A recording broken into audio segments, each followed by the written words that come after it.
Ada akun channel YouTube namanya Sunnah Nabi, mengatakan bahwa Nabi Muhammad SAW adalah nabi palsu, dan banyak lagi penistaan yang dilakukan yang tidak bisa saya jelaskan di sini. Akaun YouTube ni memang sangat-sangat mengelirukan dan menghina agama dan Nabi. Katakan bahawa Al-Quran dan hadis membuktikan bahawa Nabi Muhammad itu adalah Nabi palsu. Jika agama budi hina dan kamu berdiam diri tidak melakukan apa-apa, maka gantikanlah pakaianmu itu dengan kain kafan. Sunnah Nabi viral di media sosial tentang sebuah akun channel YouTube yang bernama Sunnah Nabi. Tetapi kalian pasti akan kaget. Isi dari konten-kontennya adalah memvisualisasikan Nabi Muhammad SAW yang isinya penuh dengan fitnahan yang meresahkan masyarakat dan membuat umat Islam gerah dan marah. Sehingga Majelis Ulama Indonesia mengambil tindakan tegas dengan melaporkannya ke kepolisian agar segera mengusut. Tapi bagi teman-teman yang ingin menyaksikan atau tahu isi videonya dan apa reaksi kalian setelah menonton video tersebut, meminta kepada aparat dan kepada pemerintah agar melakukan tindakan-tindakan terhadap akun Sunnah Nabi. Apakah layak orang begini menjadi juru penyelamat? Apakah Nabi semuanya kerjaannya melakukan sesuatu dengan cara merampas dan seterusnya, merekayasa untuk menumpuk kekayaan dengan cara ya menyakiti dan mengambil hak orang lain dan seterusnya, dan disebut tidak layak menjadi nabi dan seterusnya. Itu banyaklah, saya nggak tega untuk menyampaikan di tempat ini, nggak tega. Akun Sunnah Nabi ini berbahaya, mengutip ayat Al-Quran ini bahaya, sehingga aparat harus segera melakukan langkah-langkah preventif. Jangan sampai menunggu kasus heboh, menunggu masyarakat marah, baru kemudian datang untuk melakukan langkah-langkah. MUI kelihatan abai dalam hal menjaga keharmonisan hubungan antar umat atau antar aliran. Sering terdengar berbagai bentuk penolakan dan kekerasan dilakukan terhadap hak beribadah umat Kristen. MUI pada dasarnya adalah sebuah LSM. Walaupun bukan sebuah lembaga negara atau otoritas resmi, MUI ini adalah lembaga yang didengar pendapatnya oleh umat Islam. Karena itu, salah satu pihak yang seharusnya berperan untuk menghentikan aksi-aksi semacam ini adalah MUI. Tantangan terbesar yang harus dihadapi MUI saat ini adalah kelompok-kelompok yang tidak toleran atau bahkan kelompok-kelompok radikal. Saya lihat perhatiin sikap MUI ini semua, setiap ada membuat fatwa itu yang tidak menyenangkan, yang ingin buat gaduh. Sepertinya Anda nih bermusuhan sekali dengan yang namanya non-muslim. Yaitu seperti Anda memandang selain Islam itu kafir. Ini lembaga apa ini MUI ini lama-lama saya lihat? Apa sih MUI? MUI itu bukan apa-apa buat negara ini. Ada dan tidak ada MUI itu nggak menambah sebetulnya. Justru keberadaan MUI ini membuat masalah. MUI itu cuma sebatas ormas kok. Ini semua muslim loh, mayoritas ini yang menolak MUI, termasuk saya menolak MUI. Justru Anda membuat onar. Rakyat se-Indonesia termasuk saya ingin MUI dibubarkan. Jadi lebih bagus bubarkan MUI. Bubaran MUI, cukup ada Departemen Agama. Pelarangan rumah ibadah terus berlangsung, dan ini akan terus terjadi kalau dibiarkan. Mereka percaya menolak atau menghancurkan gereja adalah langkah yang bukan hanya diridhoi, tapi bahkan juga diwajibkan oleh Allah. Karena mereka percaya dengan ayat-ayat Al-Quran yang menurut mereka memerintahkan umat Islam untuk memerangi kaum kafir. Ayat-ayat memerangi kaum kafir itu memang ada dalam Al-Quran. Tapi makna kafir di sana tidak pernah berarti semua orang non-muslim. Karena itu sungguh mengherankan bahwa MUI merasa tidak perlu bersikap soal pelarangan gereja ini. Pendiaman ini menyebabkan serangan terhadap umat Kristen terus berlangsung. Bila MUI terus membiarkan kejahatan ini terus terjadi, nama Islam akan terjerumus ke dalam lembah kehinaan. Bahkan lebih dari itu, bila MUI bungkam, MUI sebenarnya sedang membiarkan para pelaku penyerangan dan perusakan itu berada di jalan yang sesat. Akibatnya Islam nampak sebagai sebuah agama yang penuh kebencian, permusuhan, dan sama sekali tidak bisa disebut sebagai agama damai. MUI harus menyerukan dihentikannya pelarangan gereja. MUI harus menyerukan umat Islam untuk menganggap umat Kristen sebagai saudara. Banyak yang DM dan mention, "Bang, bahas Hindu ekstrim dong." Jawaban gue, gak usah kejauhan bahas Hindu ekstrim. Sementara di depan mata lo masih banyak Islam ekstrim yang hampir setiap minggu bubarin ibadah non-muslim dan nolak rumah ibadah non-muslim. Nih, hari Minggu 30 Juli 2023. Hari Minggu 23 Juli 2023. Hari Minggu 2 Juli 2023. Kenapa harus di sini? Di lingkungan yang mayoritas non-muslim. Sok-sok ngurusin Hindu ekstrim di seberang lautan, ada Islam ekstrim di depan mata gak kelihatan. Introspeksi negeri sendiri dulu sebelum ngurusin negara orang.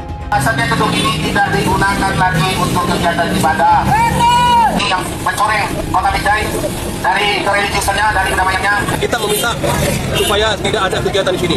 Kami dari masyarakat yang berada dari lingkungan 1 sampai 6 turun untuk pokoknya dilarang beraktivitas tersebut. Jadi kalau misalkan Anda tahu, tadi kan kami dengar. Kami dengar. Memang kita ngaji, kami doa itu kami berdoa aja, cuma 12 orang. Iya, cuma kan izinnya itu. Sadar. Ini Tuhan. Udah, mau ibadah, Pak. Mau ibadah dulu, Pak.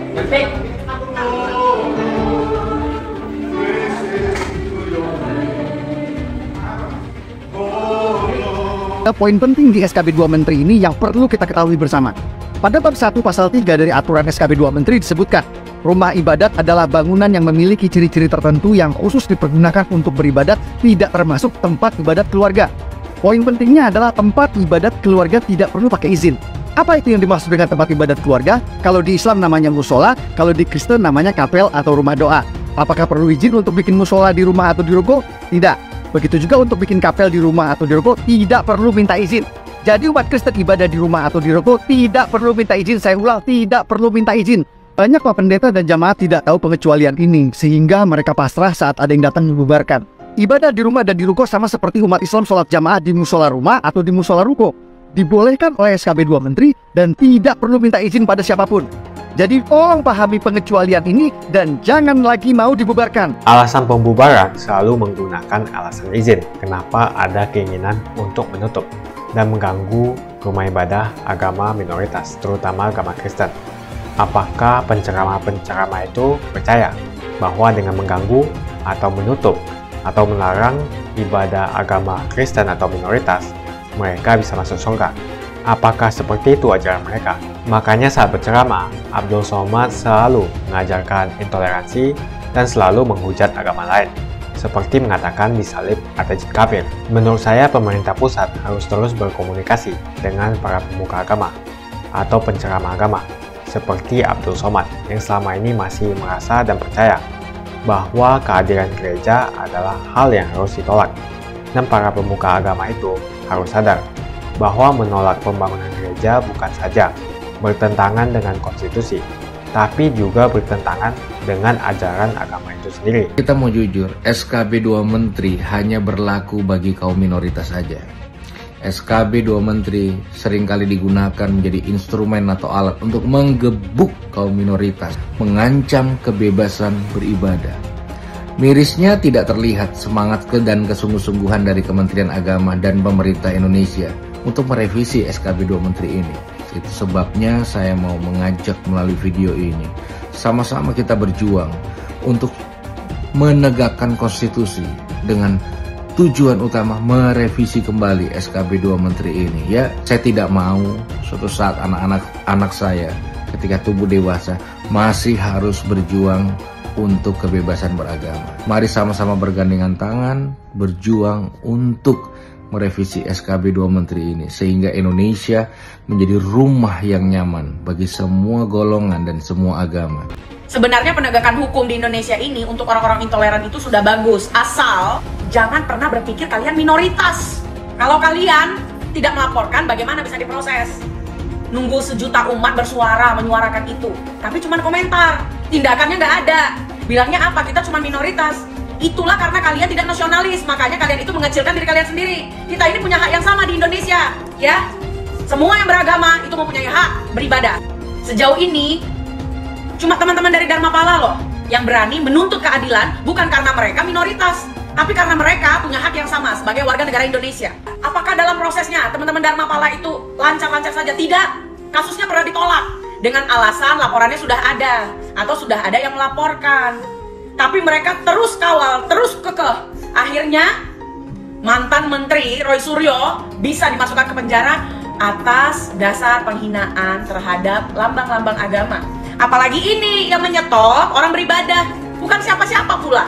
Terus kenapa alasannya kalian tidak mau bersuara? Kalian tidak mau melakukan, kalian tidak mau melaporkan. Kenapa? Bersatu, berbuat. Jangan cuma diam. Mengenai kebebasan beribadah dan kebebasan beragama. Beragama Kristen, Katolik, Hindu, Konghucu, hati-hati, ini memiliki hak yang sama dalam beribadah. Beragama dan beribadah itu dijamin oleh konstitusi kita, dijamin oleh Undang-Undang Dasar 1945, Pasal 29 ayat 2. Dandim, Kapolres, Kapolda, Pangdam harus ngerti ini. Jari, Kejati, FKUB misalnya, apakah tidak memperbolehkan membangun tempat ibadah? Hati-hati loh. Konstitusi tidak boleh kalah dengan kesepakatan. Karena saya lihat masih terjadi. Kadang-kadang saya berpikir sesusah itukah orang yang akan beribadah. Sedih kalau kita mendengar. Bagaimana dalam agama Islam seorang muslim karena jabatannya dia memberi izin berdirinya rumah ibadah seperti kelenteng, gereja, dia dapat dosa jariah mengalir terus sampai hari kiamat. Setiap berbunyi teng teng bisa dibelangkung malaikat, teng kelompang, teng kelompang, teng kelompang, teng kelompang. Rasakanlah tuh, rasakan. Ini udah banyak ini apa? Kalian kumpulkan aja lah. Kalian aja masuk surga. Rame-rame kalian menghina kami, menjolimi kami. Silakan. Ibadah cuma berapa menit. Ini kan kami bukan gereja ini, Pak. Namanya orang Nasrani itu ibadah bukan di tempat lain. Terus? Ini kalau ibu bilang ini bukan gereja berarti itu nggak sah ibadah di sini. Nggak masalah. Bapak mau sah atau enggak? Tuhan kami yang tahu, Pak. Kami ini keberatan. Ruginya Bapak apa? Apa Pak ruginya? Takbir, tolak gereja. Didukung oleh wali kota, wakil wali kota, dan MUI. Hebat juga itu Cilegon. Takbir, tolak gereja. Kelompok-kelompok intoleran inilah yang disebut kadrun. Ini orang-orang yang mabuk agama sesungguhnya. Penolakan pembangunan gereja contohnya.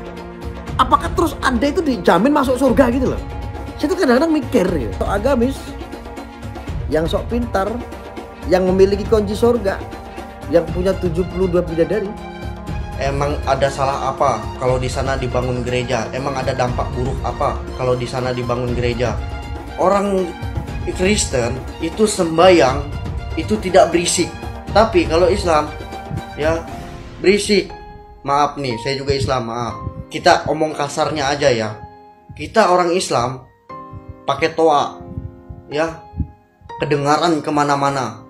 Orang Kristen biasa aja mendengarnya. Keadilan bagi seluruh rakyat Indonesia ya, bukan keadilan seluruh bangsa Islam, bukan ya. Jadi kalian tanam tuh betul-betul para ulama-ulama jahanam tuh. Sumbernya atau dalang dibalik pelarangan pendirian rumah ibadah adalah MUI. MUI membuat surat yang mana melarang sebenarnya pendirian ibadah ini. Kalian takut kalau misalnya ada rumah ibadah agama lain di lingkungan kalian takut pindah agama. Berarti kalian nggak yakin dong sama agama kalian. Kalau misalnya ada orang-orang yang nggak suka hidup berdampingan dengan umat agama lain, saya bingung nabinya siapa? Nabinya siapa? Coba jelasin ke saya. Tidak boleh membangun gereja di dalam Islam. Nah, hadis ini yang sering dikutip. Kalau ada orang bikin gereja dihancurin. Kalau ada orang bikin gereja dilarang. Karena pakai hadis itu. Mengapa tidak mendapatkan izin? Karena masih ada paham Bu bahwasanya nggak boleh ada rumah ibadah orang agama lain di dekat di lingkungan orang Islam. Jangan berteman kecuali mukmin. Kenapa? Karena berteman dengan non muslim itu pelan-pelan menggerus iman kita sama Allah. Kalau bisnis tidak apa-apa. Jadi kalau jalan-jalan sama orang yang tidak jelas itu, kafir misalnya dia non muslim, itu tidak baik. Jadi kalau ngejak orang makan itu orang yang apa? Yang bertakwa kepada Allah. Karena kalau dia tidak bertakwa kepada Allah, nanti kekuatan dari gizi makanan yang masuk ke badan si orang tadi itu akan membuat dia terbantu untuk maksiat. Kita lupa bahwa dia ada jelek yang sangat besar. Dia tidak mau dengan Tuhan kita. Itu jelek itu, walaupun dia ganteng atau bersih ini kayak apa. Kenapa? Karena mengurangi iman kita. Makanya Rasulullah mengatakan, la tusahib, ojo jangan berteman dengan orang kafir. Inilah akhlak di hadapan Allah Subhanahu wa taala. Hidup ini mesti kita jangan balik lagi ke zamannya abad ke-6 ke-7 gitu loh. Itu nggak tahu goblok atau sinting gitu, saya juga nggak tahu. TV itu dikatakan para ulama haram. Maka usulan anak kepada antum-antum yang punya TV, buang tuh TV, bahaya. Bagaimana hukumnya musik dulu kan? Saya katakan haram. Surah 26 As-Sighat 31 ayat 6 dulu kan udah dibacakan. Dari mana musik itu? Dari gereja. Musik bagian ibadah Kristen. Makanya sekarang mereka nyanyi, Pak. Haleluya, puji Tuhan. Sorga. Kapan musik masuk Islam? Pernah nggak musik mualaf? Itu permainan setan. Jual beli musik haram, duitnya haram. Jual beli alat musik, gitar, piano haram, duitnya haram. Penyanyi dapat duit dari nyanyian haram karena Allah mengharamkan nyanyian musik. Setan masuk lewat musik. Maka lagu yang selalu kita dengar itu akan terngiang-ngiang terus di telinga. Pas kita mau tidur datang dia.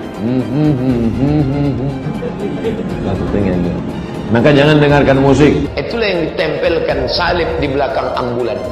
Kalau masjid kita punya ambulan, balik dari sini ambil pilok. Pilok itu lambang yang ada di ambulan. Ganti dengan bulan sabit. Orang kafir itu di neraka. Dimaksud patung Yesus Kristus, patung Brahma, Hindu Siwa, patung semua patung itu jadi bahan bakar api neraka. Nanti membakar orang yang menggambar. Apakah ini adalah Tuhan, Bapak sekalian? Tidak, ini bukan Tuhan. Kalau dia punya tangan kayak manusia, tangannya 4. Kalau gitu kalau ada barangnya 8 gimana? Tambah lagi tangannya. Apakah ini adalah Tuhan, Bapak sekalian? Kalau ada yang bilang ini adalah Tuhan, tanya Tuhannya yang mana? Yang kiri atau yang kanan? Dia ketawa terus dan dia sejahtera karena itu dia makan terus seluruhnya. Agama Kristen Tuhannya sudah mati di kayu salib. Ka'bah itu apa? Ka'bah patung, tembok. Kesibukan para lelaki yang masuk surga di surga adalah memecah perawan istri-istrinya. Perawan terus. Mereka menyatakan bahwasanya kesibukan penduduk surga itu memecahkan keperawanan para bidadari. Ternyata ini kesibukan mereka. Bagaimana mereka tidak sibuk? Sementara bidadari yang Allah siapkan bagi mereka sangat luar biasa, indah, cantik, dan moleknya. Salah satu nikmat yang ada dalam surga adalah pesta seks. Minta maaf, karena inilah yang kita tahan-tahan di dunia. Saya bukan mengatakan Bible Kristen fiksi. Bible Kristen itu palsu. Biar jenderal 100 bintang. Kalau kafir kau ke neraka, tidak ada urusan. Pancasila Soekarno, ketuhanan ada di pantat. Anak Tuhan dari mana? Kalau Yesus anak Tuhan, bidangnya siapa? Besok di seluruh wilayah Indonesia kami katakan dalam. Karena di salib itu ada jin kafir. Karena di salib itu ada jin kafir. Karena di salib itu ada jin kafir. Haleluya. Kepalanya ke kiri apa ke kanan? Kepalanya ke kiri apa ke kanan? Tetap percaya salib itu lambang mulia, bukan jin. Kok ketawa? Aku nggak nyindir siapa-siapa. Meminta kepada aparat dan kepada pemerintah agar melakukan tindakan-tindakan terhadap akun sunnah Nabi. Namanya sunnah Nabi itu kan salah menafsirkan, bahkan cenderung kalau kita ngelihat narasi di akhir itu mendiskreditkan pada Nabi Muhammad SAW. Itu kan benar-benar sakit, dan saya bukan hanya saya yang nonton, tetapi teman-teman yang nonton, teman-teman juga yang melihat di grup WA maupun yang di-mention kepada akun MUI itu banyak sekali yang merasa ternistakan dan merasa sakit ya dengan perilaku atau dari tayangan yang ada pada kartun itu. Oleh karena itu saya minta kepada Kominfo, dan itu sudah banyak yang menonton, untuk ditutup. Dan saya pikir dengan sengaja yang memiliki akun itu, bahwa ini sesuatu yang akan menimbulkan keresahan di tengah-tengah masyarakat, sehingga ini bisa diusut, ini akunnya siapa. Lagi memang di dalam isinya itu saya ngeliat di dalam film itu atau di dalam kartun itu ya memang sepertinya memang mendiskreditkan. Ya. Bukan dengan makna mempelajari dari isi hadis itu. Biasanya kan di dalam keyakinan kita, Nabi itu tidak tampil menjadi sosok atau gambar orang. Tetapi yang lebih menyakitkan adalah bahwa digambarkan di dalam itu, di antara animasi itu, bahwa Nabi memang menyuruh orang yang mau menikah. Dalam hal ini ya ada seorang sahabat, kemudian dia tidak punya uang, minta pada Nabi, lalu disuruh merampas. Dan itu yang dianggap adalah yang merekayasa Nabi. Bahkan Nabi juga menginginkan perempuan itu. Dan komentar di akhir itu bukan hanya memaparkan dari hadis yang dia pahami secara tekstual itu dengan penuh tendensi. Di akhir pun juga diberi komentar, apakah layak orang begini menjadi juru penyelamat, apakah Nabi maunya kerjaannya melakukan sesuatu dengan cara merampas dan seterusnya. Itu banyak lah, saya nggak tega untuk menyampaikan di tempat ini, nggak tega. Bukan hanya sesat, jadi sesat itu kan menafsirkan yang salah. Itu mungkin sudah kesesatan menafsirkan hadis dengan yang salah. Tapi lebih parah lagi adalah penistaan, penodaan dengan menyebutnya Nabi Muhammad yang tidak sepantasnya lah, mendowngrade dan merendahkan, bahkan juga menghina dengan tuduhan-tuduhan yang tidak baik kepada Nabi Muhammad SAW. Tapi yang jelas menuduh Nabi itu melakukan rekayasa untuk merampok, merekayasa untuk menumpuk kekayaan dengan cara ya menyakiti dan mengambil hak orang lain dan seterusnya, dan disebut tidak layak menjadi Nabi dan seterusnya. Jadi saya tidak bisa lebih rinci lagi, nggak tega di publik menyampaikan hal-hal yang seperti itu. Yang jelas kalau itu bagi kita sudah menyakitkan dan itu jelas menistakan. Makanya hukuman yang barangkali bisa dilakukan oleh pemerintah adalah men-take down dan menghapus akun itu. Sehingga mereka tidak sampai berkembang akun itu. Sehingga yang mereka inginkan itu tidak tercapai gitu ya. Akun sunnah Nabi ini berbahaya. Yang pertama tentu kita menyayangkan ya atas produksi dan juga penyebaran konten yang bermuatan kebencian terhadap agama. Di situ video yang ditampilkan di dalam channel yang memang didesain untuk kepentingan menghina dan juga mendiskreditkan agama Islam dan juga Nabiullah Muhammad SAW ada cukup banyak. Saya sempat melihat beberapa ya konten penghinaan dan juga pelecehan agama tersebut. MUI tentu menyayangkan dan juga mengecam keras.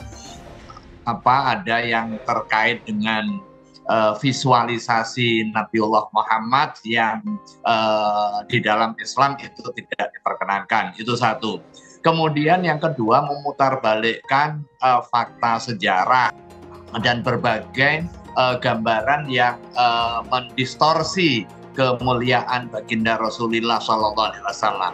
Kemudian yang ketiga, dia di dalam membangun narasi ceritanya mengutip ayat Al-Quran, kemudian mengutip buku Sirah Nabawiyah, serta membangun opini buruk dan juga membelokkan dari fakta dari narasi yang dikutip tersebut, seolah-olah menunjukkan karakter Nabi yang divisualisasi secara tidak baik.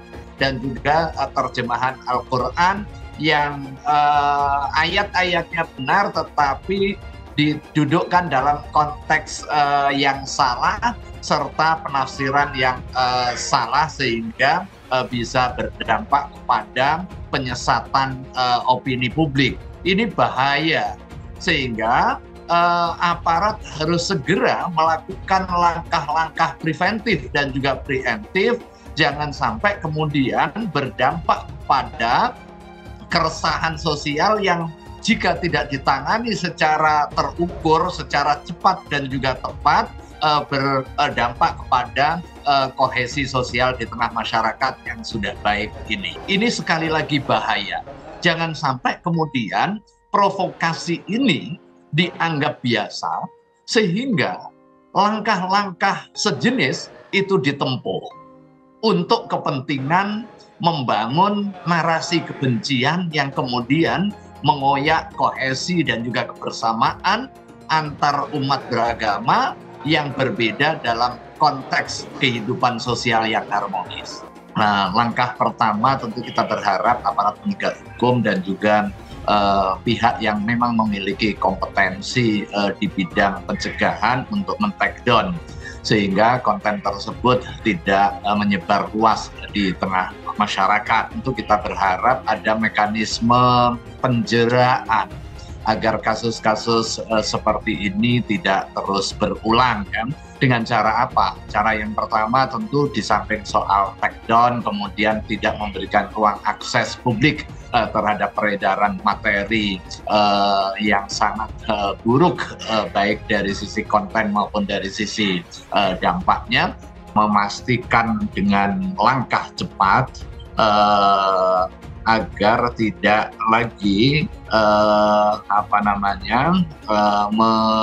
memungkinkan tersebarnya dan juga teraksesnya konten yang melecehkan umat Islam dan juga melecehkan Rasulullah SAW. Tetapi yang paling penting, langkah-langkah penegakan hukum ini perlu dilakukan secara cepat dan terukur. Jangan sampai menunggu kasus heboh, menunggu masyarakat marah, baru kemudian datang untuk melakukan langkah-langkah. Jumpa lagi dengan saya di channel Jonas Leong. Terima kasih banyak buat kalian sudah like dan subscribe di channel Jonas Leong. Sebelum video ini dimulai, saya mau nanya, kenapa ada keinginan untuk menutup dan mengganggu rumah ibadah agama minoritas, terutama agama Kristen? Apakah penceramah-penceramah itu percaya bahwa dengan mengganggu atau menutup atau melarang ibadah agama Kristen atau minoritas, mereka bisa masuk surga? Apakah seperti itu ajaran mereka? Silahkan tuliskan pendapat kalian di kolom komentar. Masalah intoleransi semakin tak terbendung. Lebih dari 200 gereja ditutup secara paksa 10 tahun belakangan. Yang paling mencolok adalah kasus intoleransi 3 tahun terakhir ini. Banyak sekali kasus pembubaran rumah ibadah akhir-akhir ini. Itu yang viral. Bagaimana yang tidak viral? Tentu lebih banyak lagi. Alasan pembubaran selalu menggunakan alasan izin. Dan selalu FKUB tidak memberikan izin. Jika tidak perlu lagi rekomendasi daripada FKUB, maka ini akan membantu umat minoritas. Sebetulnya tidak usah memakai alasan izin karena puluhan ribu musola di Jawa Barat dibangun tanpa menggunakan izin. Itu di Jawa Barat saja, gimana di seluruh Indonesia? Mungkin ada ratusan ribu hingga jutaan masjid di Indonesia yang tidak mempunyai izin. Jadi jelas kalau kita membandingkan masalah izin, terjadi ketidakadilan. Seperti yang kita ketahui, banyak sekali musola tidak mempunyai izin. Umat mayoritas bisa membangun rumah ibadah tanpa menggunakan izin.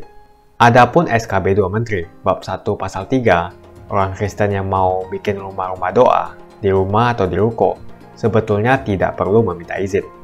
Dan juga dalam SKB 2 Menteri pasal 13 dan pasal 14 peraturan bersama Menteri Agama dan Menteri Dalam Negeri nomor 9 dan nomor 8 tahun 2006 mengamanatkan kepala daerah untuk memberikan izin, sementara sebagai bentuk fasilitasi negara dalam mencarikan solusi pendirian rumah ibadah.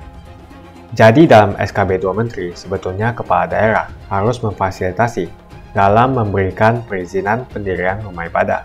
Akan tetapi dua pasal ini dianggap tidak ada oleh ormas-ormas preman berjubah agama itu. Yang dipermasalahkan oleh ormas preman berjubah agama itu selalu rekomendasi FKUB yang ada di SKB 2 Menteri.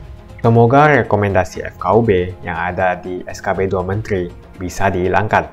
Menurut saya, selama SKB 2 Menteri tentang rekomendasi FKUB tidak direvisi, maka masalah-masalah penolakan rumah ibadah agama lain di tempat-tempat lain di seluruh Indonesia akan terus terjadi.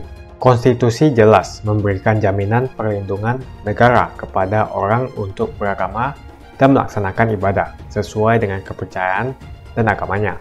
Maka tidak boleh tunduk pada kesepakatan. Bunyi pasal 29 ayat 2 Undang-Undang 1945, negara menjamin kemerdekaan tiap-tiap penduduk untuk memeluk agamanya masing-masing dan untuk beribadah menurut agama dan kepercayaannya itu. Mulai saat ini jangan diam bila rumah ibadahmu dibubarkan. kita sudah punya undang-undang yang melindungi. Bukan hanya itu, SKB 2 Menteri juga sebetulnya melindungi umat minoritas. Jadi ayo bantu sebarkan video ini, supaya semakin banyak yang mengetahui tentang hal ini. Menurut saya pemerintah pusat harus terus berkomunikasi dengan para pemuka agama atau penceramah agama, seperti Abdul Somad yang selama ini masih merasa dan percaya bahwa kehadiran gereja adalah hal yang harus ditolak.